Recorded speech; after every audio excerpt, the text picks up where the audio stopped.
শতরূপে সারদা বই থেকে পাঠ, বিষয় শ্রীমা শ্রীরামকৃষ্ণের 10 জন সন্ন্যাসী শিষ্যের দৃষ্টিতে। এবারে স্বামী প্রেমানন্দ, পরবর্তী অংশ।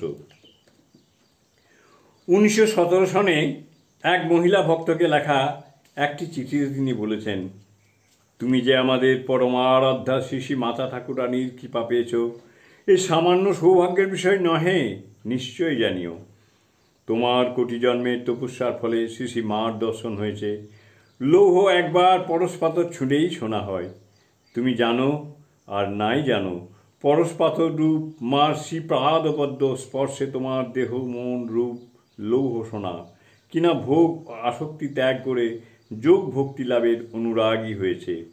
মানুষ জন্ম সফল করেছ, বিশ্বাস করো, চাই নাই করো, বিশ্বাস করো বা নাই করো, শ্রী শ্রী মা মানুষ দেহধারিণী হলেও তার অপ্রাকৃত ভাগবতী তনু, জীবের কল্যাণের জন্য মনুষ্যবৎ লীলা করছেন।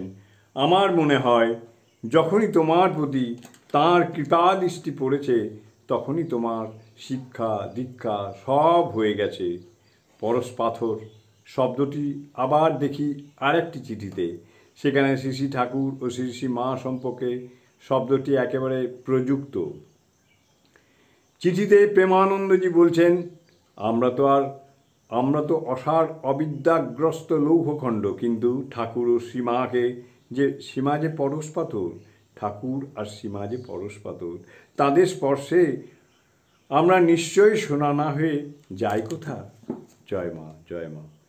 জননীং শারদাং দেবীং রামকৃষ্ণং জগদ্গুরুং পাদ পদ্মে তয়ো শ্রিত্বা প্রণমামি মুহুর্মুহুঃ।